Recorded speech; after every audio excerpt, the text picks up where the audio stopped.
Hi అండి, నమస్తే, welcome to Adiguru talks. నేను మీ శివ. మనం పోయినసారి అనుకున్నాం అసలు ఇంటర్మీడియట్ కాలేజీల్లో అడ్మిషన్ ప్రాసెస్ ఎలా ఉంటుంది, వాళ్ళు ఎలాంటి ప్రయత్నాలు చేస్తుంటారు, మనం దానికి ఎలా రెస్పాండ్ అవ్వాలి, ఇది మాట్లాడుకుందాం అనుకున్నాం కదా. రండి మాట్లాడదాం.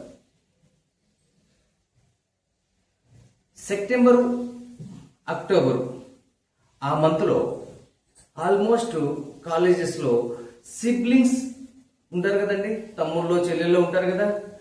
వాళ్ళల్లో ఎవరైనా 10th క్లాస్ చదువుతున్న వాళ్ళు ఉంటే ఫస్ట్ కాలేజెస్ వాళ్ళు వాళ్ళని టార్గెట్ చేస్తారు. మీ తమ్ముడిని జాయిన్ చేయండి, మీ చెల్లెల్ని జాయిన్ చేయండి అని. సెప్టెంబర్, అక్టోబర్ నుంచి అంటే ఆల్మోస్ట్ ఒక స్టూడెంట్ 10th క్లాస్ స్టార్ట్ అయ్యి 3 months కూడా అవ్వదు, అప్పటికే సిబ్లింగ్ అడ్మిషన్స్ అని చెప్పేసి మొదలు పెట్టేసి చిన్నగా స్టార్ట్ అవుతుంది. ఆ తర్వాత రిఫరెన్స్లు ఉన్న అడ్మిషన్స్, మనకు తెలిసిన వాళ్ళు, పక్కన వాళ్ళు, నైబర్స్, కొంచెం క్లోజ్ పేరెంట్స్ ఎవరైనా ఉంటారు కదండి, వాళ్ళ నుంచి రిఫరెన్స్ నుంచి తీసుకొని కొన్ని అడ్మిషన్స్ ఫాలోఅప్ చేస్తూ ఉంటారు. దీనికి తోడు 2010 నుంచి ఆల్మోస్ట్ టెలిమార్కెటింగ్ అనేది బాగా స్పీడ్ అందుకుంది. ఈ 15-16 yearsలో టెలిమార్కెటింగ్ ఎలా అయిపోయిందంటే ఈవెన్ కొత్తగా ఒక బ్రాంచ్తో స్టార్ట్ చేసిన కాలేజెస్ కూడా 5 to 10 మెంబర్స్ని టెలిమార్కెటింగ్ గర్ల్స్ని కూర్చోబెట్టి ర్యాండమ్ కాల్స్ చేపిస్తున్నారు. ఈ ర్యాండమ్ కాల్స్ పరిస్థితి ఎలా ఉంది అంటే మీకు ఒక నాకు జరిగిన ఒక సంఘటన చెప్తాను. మేము సిబిఎస్ఈ 10th క్లాస్ ఎగ్జామ్స్ జరుగుతున్నప్పుడు ఒక సెంటర్ దగ్గరికి వెళ్ళాను. నేను అనుకోకుండా ఒక పేరెంట్ కలిశారు నాకు. ఆల్రెడీ ఆయన నాకు ఎప్పటి నుంచో తెలుసు. వాళ్ళ పెద్ద అబ్బాయి, ప్రజెంట్ వాళ్ళ చిన్న అబ్బాయి కూడా నా స్టూడెంటే, అంటే ప్రజెంట్ 10th రాస్తున్నాడు వాడు. ఆ పేరెంట్ ఆ సెంటర్ దగ్గర నుంచొని ఉన్నాడు. సార్ బాగున్నారా అని నేను పలికిచ్చాను. ఏం బాగుంటాం సార్, మీ కాలేజీలో దెబ్బకి జ్వరం వచ్చేస్తుంది అన్నాడు. నాకు నవ్వు వచ్చింది. ఏ సార్ ఏమైంది, ఏంటి ప్రాబ్లం అంటే, నాకు కాల్ వస్తుంది సార్, నేను లిఫ్ట్ చేయకపోతే నెక్స్ట్ మినిట్లో మా మిస్సెస్ నెంబర్కి కాల్ వస్తుంది. ఎవరో ఒకరు లిఫ్ట్ చేసి మాట్లాడాల్సిందే, మాట్లాడకపోతే మళ్ళీ కాల్ వస్తుంది. అలా రోజుకి కనీసం 5 నుంచి 10 కాలేజీల నుంచి కాల్స్ వస్తున్నాయి సార్. ఏటికి ఆన్సర్ చేయాలి? ఒక పక్క క్రెడిట్ కార్డులని, రకరకాల టెలిమార్కెటింగ్లో మా అబ్బాయి 10th చదవటమే నా దౌర్భాగ్యమేమో అనిపించింది సార్. ఒకడు కార్ సర్వీసింగ్ చేయించుకోమంటాడు, ఒకడేమో కార్ సర్వీసింగ్ బాగుందా అంటాడు, ఒకడేమో సార్ క్రెడిట్ కార్డు కావాలా అంటాడు, సార్ ఒకసారి లోన్ ఉంది సార్ అంటాడు, ఒకడేమో ఫ్లాట్స్ ఉన్నాయి సార్ అంటాడు. అలానే సేమ్ థింగ్ మా వాడు 10th చదవడం వల్ల నాకు మా కాలేజీ బాగుందని ఒకటే ఫోన్లు సార్. వచ్చి ఒకసారి చూడండి, అక్కడికి నేను కాలేజీలో వేరే చోట అడ్మిషన్ తీసుకున్నానండి అని కూడా చెప్పాడంట ఆయన. అంటే ఈ టెలిమార్కెటింగ్ పర్సన్స్ ఏం చేస్తారంటే, తీసుకున్నా పర్లేదు సార్, మా కాలేజీ కూడా ఒకసారి చూడండి, మా కాడ ఇంకా బాగుంటుంది, అమ్మ అక్కడ ఫీజు ఎన్రోల్ చేశానమ్మా, డబ్బులు కట్టేశాను, 5,000 కట్టాను, 10,000 కట్టాను, అది మన దగ్గర ఫీజు తగ్గించేద్దాం సార్, ఇలా చంపేస్తున్నారు సార్ అని ఆ పేరెంట్ నాతో చెప్పిన మాట. ఏ సంవత్సరం లేనంత హై ప్రెషర్ ఈ సంవత్సరం కాలేజీల మీద ఎంతగా ఉంది అంటే అది మీకు చివరిలో చెప్తాను. ఆ అంత ప్రెషర్ని ఫీల్ అవుతున్నారు ప్రతి కాలేజీ వాళ్ళు కూడా. దీనికి తోడు డిజిటల్ మార్కెటింగ్, విచ్చలవిడిగా ఖర్చులు పెట్టేస్తున్నారు. డిజిటల్ మార్కెటింగ్ మీద విచ్చలవిడిగా పబ్లిసిటీ చేసేస్తున్నారు. అక్కడ 2-3 ర్యాంకులు వస్తాయి, 2-3 సీట్ గెటింగ్ ర్యాంక్స్ వస్తాయి. మీరు చూస్తే ప్రతి బ్రాంచ్ దగ్గర క్రాకర్స్ కాలుస్తూ కనిపిస్తారు, జేఈ మెయిన్స్ రిజల్ట్స్ వచ్చేసింది అని. నిజానికి లోపలికి పోయి చూస్తే అంత ఏమి ఉండదు. మనం అనుకోవాలి, అరే సో కాలేజీ వాళ్ళు తెగ క్రాకర్స్ కాల్ చేస్తున్నారు, చాలా సెలబ్రేషన్స్ చేస్తున్నారు, ఎన్ని రిజల్ట్స్ వచ్చినాయో అని ఆ ఇంపాక్ట్ మన బ్రెయిన్లోకి వెళ్ళేలాగా చేస్తున్నారు. ఇది కాకుండా ఈ డిజిటల్ మార్కెటింగ్ అయినా, టెలిమార్కెటింగ్ అయినా, ఇంకా సో ఎనీ మార్కెటింగ్ మీకు ఫైనల్గా చేసేది ఏంటంటే మిమ్మల్ని విజిటింగ్కి పిలిపించడమే వాళ్ళ టార్గెట్. ఆఫ్టర్ విజిటింగ్ మీరు అక్కడికి వస్తే ఎక్స్పర్ట్ కౌన్సిలర్స్ కూర్చొని ఉంటారు. ఆ కౌన్సిలర్స్ అందరూ ఏం చెప్తారంటే, మన స్టూడెంట్ కి ఏ గ్రూప్ మంచిది, ఏ స్టాండర్డ్ లో ఉన్నాడు, ఈ కౌన్సిలింగ్ కాదు. అక్కడ మా కాలేజ్ ఇదండి, మా గ్రేట్నెస్ ఇదండి, మేము ఇంత స్టార్ ఫ్యాకల్టీ ఉన్నారండి, మా దగ్గర సూపర్ ఎక్స్పీరియన్స్డ్ ఫ్యాకల్టీ ఉన్నారండి, మా మేనేజ్మెంట్ సో అండ్ సో అండి. ఈ డబ్బాలు కట్టుకోవడానికి ఎందుకండి కౌన్సిలింగ్ అంటే ఏంటి? వచ్చిన స్టూడెంట్ క్యాలిబర్ ఏంటి అనేది చెక్ చేసి మీ స్టూడెంట్కి, మీ పిల్లోడికి ఇదైతే బెటర్గా ఉండిద్దండి అని చెక్ చేయగలిగిన వాళ్ళు ఉండాలి. కానీ మోటివేటర్స్, అడ్మిషన్ కంప్లీట్ చేసే ప్రాసెస్ లో ఎక్స్పర్ట్స్ వాళ్ళుండి కౌన్సిలింగ్ చేస్తే మీ స్టూడెంట్ స్టేటస్ ఏంటనేది మీకు ఎలా తెలిసిద్ది? ఇప్పుడు ప్రతి ఒక్కళ్ళ టార్గెట్ ఏంటంటే మీ స్టూడెంట్ ఎంసెట్ కి సూట్ అవుతారు అనుకోండి, EAMCET fee some extra amount ఉండేది. కానీ మిమ్మల్ని ఏదో రకంగా టెంప్ట్ చేసి మెయిన్స్ లో కనుక మీ పిల్లోని జాయిన్ చేస్తే కనీసం ఎంసెట్ లో టాప్ ర్యాంక్ వచ్చింది అని మిమ్మల్ని మోటివేట్ చేసి ఇంకొక ప్లస్ 20,000 30,000 మీతో ఎక్స్ట్రా కట్టించడమే అక్కడ మెయిన్ టార్గెట్. సో అలాంటి ట్రాప్ లో మీరు పడకండి. ఫస్ట్ మిమ్మల్ని మీరు చెక్ చేసుకోమని ఫస్ట్ నుంచి చెప్తున్నా కదా, అది చాలా బాగా చేయాలి. ఇది కాక చాలా కాలేజెస్ మీకు విజిటింగ్ తర్వాత మీకు టెస్ట్ పెట్టే కొన్ని కాలేజెస్ ఉంటాయి. ఆ టెస్ట్ లో వాడు ఎలా పర్ఫామ్ చేశారో మీకు చెప్పరు. కానీ మీ అబ్బాయి పర్ఫార్మెన్స్ కి ఎంత స్కాలర్షిప్ వచ్చిందండి, ఈ పర్సంటేజ్ వచ్చిందండి, సో ఈ పర్సంటేజ్ కి మా దగ్గర ఒరిజినల్ ఫీజు ఇంతండి, సో ఇంత సమ్ ఎక్స్ పర్సంటేజ్ మీకు తగ్గిస్తామండి. అది మా అబ్బాయి రాసిన పేపర్ ఏది, ఆ పేపర్ లో వచ్చిన రిజల్ట్ ఏది, అసలు వాడి పర్ఫార్మెన్స్ ఏది, దీని గురించి ఎవరైనా డిస్కస్ చేస్తారా? ఫస్ట్ మీరు అది అడగండి అవసరమైతే. అప్పుడు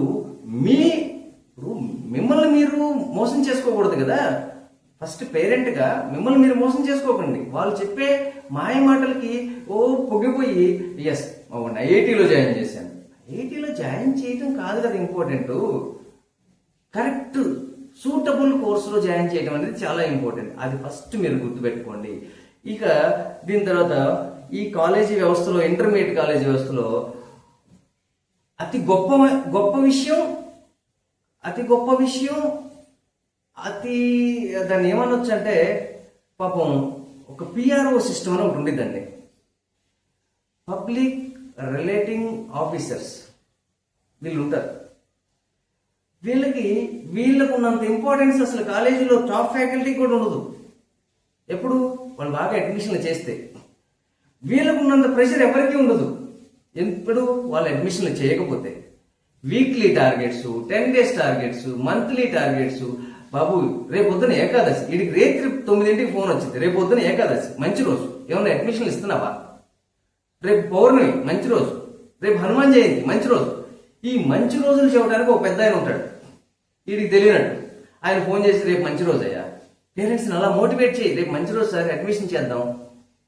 ఏం మంచి రోజు ఏమో అడ్మిషన్లు చేసేది ఎప్పుడు? అసలు వాడికి రిజల్టే రాలేదు, స్టూడెంట్కి ఎగ్జామ్ జస్ట్ అటెండ్ అయ్యి ఉంటాడు. బట్ రిజల్ట్ వచ్చిన తర్వాత పేరెంట్ చూసుకుని వెళ్తారు కదా. అంత టైం ఇస్తే మీ పిల్లోడిని పక్క కాలేజీ వాడు పట్టుకుపోతాడు కదా.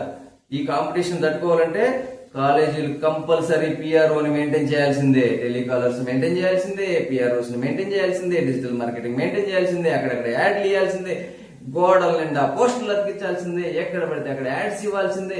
ఇన్ని చేస్తే కానీ మీరు వచ్చి అడ్మిషన్ చేయరండి. ఎందుకంటే అవసరం మీది కాదు కదా, కాలేజీలో ఉంది. ఒకసారి మీరు ఆలోచించండి, అవసరం మీది నిజానికి. ఒక మంచి కాలేజీని సెలెక్ట్ చేసి ఇంటర్మీడియట్ లో ఒక మంచి కోర్సులో మీ స్టూడెంట్ ని కూర్చోబెట్టాల్సిన అవసరం మీది. మీరు కదా ఎనాలిసిస్ చేయాల్సింది. వాళ్ళే ఎనాలిసిస్ చేసి దిస్ ఇస్ బెస్ట్ అని మీ మైండ్ లో ఒక ఇంప్రెషన్ ని ఫ్రేమ్ చేస్తూ ఉన్నారు. సో మీరు ఆ ట్రాక్ లో పడకండి, జస్ట్ అనలైజ్ చేసుకునే ముందుకు కదలండి. ఈ ఫ్రీ స్కాలర్షిప్ టెస్ట్ అసలు అది ఎందుకు పెడతారో తెలియదు. ఆడెవడికి ఇవ్వడు, ఇచ్చేవాళ్ళు కొంతమంది ఉంటారు, వాళ్ళకి ఎటు ఇస్తారు. మనం అందరం పోయి ఎగ్జామ్ రాసేస్తాం. ఎందుకు? స్కాలర్షిప్ వచ్చిందనా? కాదు, పేరెంట్కి తెలుసు. మా ఓటుతో ఒకసారి రాపిస్తే అసలు ఈ పర్ఫార్మెన్స్ ఏందో చూద్దాం. కానీ మీకు ఆ పేపర్ చూపించారు కదా, మీకేం చూపిస్తారు? మీ వాడికి ఇంత పర్సంటేజ్ వచ్చిందండి, ఇంత స్కాలర్షిప్ వచ్చిందండి. రెగ్యులర్గా రిపీటెడ్గా మీకు కాల్స్ వస్తూ ఉంటాయి. వీటన్నిటిని మీరు ఫేస్ చేస్తూ ఉండాలి. అలానే దీనికి తోడు ఈ సంవత్సరం పర్టికులర్గా ప్రెషర్ ఉంది అన్ని కాలేజెస్కి అని చెప్పాను కదండి. ఆ ప్రెషర్ ఏంటో తెలుసా? నాకు తెలిసి నేను 18 years నుంచి కూకట్పల్లి పటాన్చెరు జోన్లోనే తిరుగుతున్నా, ఏదో కాలేజీలో జాబ్ చేసుకుంటూ. ఈ సంవత్సరం ఆల్మోస్ట్ 15 to 20 కొత్త కాలేజెస్ ఎస్టాబ్లిష్ అయింది. ఉన్న కాలేజీలు కొత్త బ్రాంచ్లు పెట్టినాయి. ఎక్కడో తెల్లాపూర్లో ఉన్న స్టూడెంట్ మియాపూర్లో చందానగర్ రావాల్సింది తెల్లాపూర్లో కాలేజీలు వచ్చేసింది. ఇప్పుడు ఈ స్టూడెంట్ అక్కడికి రావాల్సిన అవసరం ఏంటి? బాచుపల్లిలో ఉన్న స్టూడెంట్ కూకట్పల్లి రావాలి, ఇప్పుడు బాచుపల్లిలో కాలేజెస్ వచ్చినాయి. ఇప్పుడు ఆ స్టూడెంట్ మళ్ళీ కూకట్పల్లి రావాల్సిన అవసరం ఏంటి? సో వీటన్నిటి వల్ల ఏమవుతుందంటే ప్రతి బ్రాంచ్కి ఒకే కాలేజీ ఏ బ్రాంచ్కి ఆ బ్రాంచ్ ఇండివిజువల్ టార్గెట్స్ పెట్టుకొని ఓవర్ ఫోకస్డ్గా పనిచేసి ప్రెషరైజ్ అయిపోతున్నారు.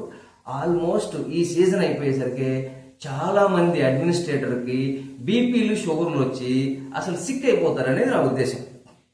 నార్మల్గా అయితే ఏప్రిల్ మంత్కి వచ్చేసరికి, ఏప్రిల్ ఈ టైంకి వచ్చేసరికి, April first week second week complete అయ్యే లోపు 70 to 75%, ఆల్మోస్ట్ 80% అనుకోండి, 80% అడ్మిషన్స్ కంప్లీట్ అయి ఉంటాయి కొన్ని రిప్యూటెడ్ కాలేజెస్కి. అలాంటిది ఈ సంవత్సరం 10%, 20% అడ్మిషన్స్, 40% అయిన వాళ్ళు ఈ సంవత్సరం సక్సెస్ అయ్యారు.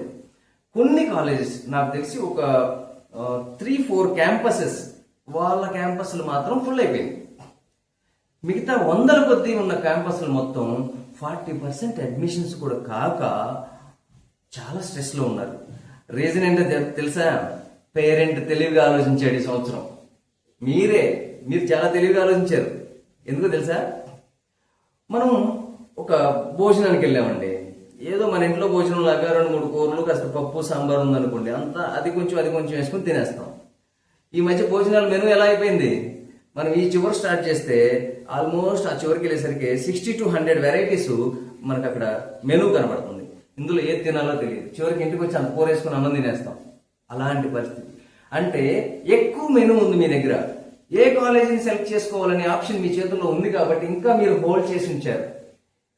ఈ సంవత్సరమే మీకు అవకాశం. ఎందుకంటే నెక్స్ట్ ఇయర్కి వచ్చేసరికి ఇప్పుడు కొత్తగా పెట్టిన కాలేజీల్లో చాలా కాలేజీలు బోర్డులు తిప్పేస్తాయని నా ఉద్దేశం. ఎందుకంటే ఇలా చాలా వచ్చినాయి పోయినాయి. ఎందుకు? ఫైనాన్షియల్ అడ్జస్ట్మెంట్ కాక. ఇప్పుడు పేరెంట్స్ ఆదరించారు అనుకోండి ఒక కాలేజీని, ఓకే, ఆ కాలేజీ సర్వే అవుతుంది. ఆదరించలేదు, ఏదో మిస్టేక్ జరిగింది, అడ్మిన్ ప్రాబ్లమో లేకపోతే ఇంకో ప్రాబ్లమో వచ్చి ఆ కాలేజీలో అనుకున్నంత స్ట్రెంత్ రాలేదనుకోండి, ఈ రెంట్లు ఎవరు కట్టాలి, శాలరీలు ఎవరు ఇవ్వాలి, మెయింటెనెన్స్ ఏంటి, ఇదంతా తట్టుకోవాలి కదా. తట్టుకొని ఒక క్యాంపస్ నిలబడాలి అంటే పేరెంట్స్ ఆదరిస్తేనే ఆ కాలేజీ నిలబడింది. ఇన్ కేసు అది జరగలేదనుకోండి, ఆ కాలేజీ నెక్స్ట్ ఇయర్ ఉండదు. అలాంటివి చాలా చూస్తున్నాం కదా. So management should be strong. మనకు పర్వాలేదు, ఒక 3-4 ఇయర్స్ వరకు మనకు ఫండింగ్ ఉంది, మనం ఎలా అయినా నిలబడి సాధిద్దాం అనుకున్న మేనేజ్మెంట్ని కూడా మనం ఒకసారి చెక్ చేసుకోవాలి. ఇవన్నీ మీరు ఆలోచిస్తూ, ఇన్ని రోజులు ఆగారు కదా అడ్మిషన్, మీలో చాలా మంది అడ్మిషన్ చేయలే. పర్టికులర్గా హైదరాబాద్ ప్రజలు, హైదరాబాద్ పేరెంట్స్ ఫస్ట్ టైం ఇన్ని రోజులు అడ్మిషన్ చేయకుండా హోల్డ్లో ఉన్నది ఈ సంవత్సరమే. ఫస్ట్ టైం ఈ కాలేజీలకి ఇంత ప్రెషర్ ఎదుర్కొంటుంది ఈ సంవత్సరమే. ఇలాంటిది అప్పుడప్పుడు ఒక ప్రపంచం లాగా కొత్త కాలేజీ ఒకటి వస్తుంది, దానికి బూమరాంగ్ అయిపోతారు. బూమరాంగ్ అయిపోయినప్పుడు కొన్ని కాలేజెస్ ఆ స్టాటిక్ కండిషన్లో, అంటే ఏంటి ఈ సంవత్సరం మనం డల్ అయ్యామా అన్నట్టు ఉంటుంది. ఎందుకంటే ఆ కొత్త కాలేజీ సూపర్ అయింది. అంత సూపర్ అయిన కాలేజీలు కూడా వితిన్ 2 ఇయర్స్లో మళ్ళీ డౌన్ ఫాల్ అయిన కాలేజెస్ నేను చాలా చూశాను. సో ఇవన్నీ మీకు అనవసరం. పర్టికులర్గా నేను లాస్ట్ వీడియోలో చెప్పాను, మేలో ఏ క్యాంపస్లో ఏ లెక్చరర్ ఉంటాడో అసలు కన్ఫర్మేషన్ ఇవ్వలేని పరిస్థితి ఉంది అని చెప్పాను కదా. అది కూడా ఒకసారి ఆలోచించండి. సో అడ్మిషన్ చేసే ముందు మీరు మీ స్టూడెంట్ని క్యాలిబర్ చెక్ చేసుకోవటము, ప్లస్ మేనేజ్మెంట్ క్యాలిబర్ కూడా చెక్ చేసుకోవటము, వీటన్నిటిని జాగ్రత్తగా కంప్లీట్ చేయాలి. ఓకేనా? ఓకే అండి, బాయ్.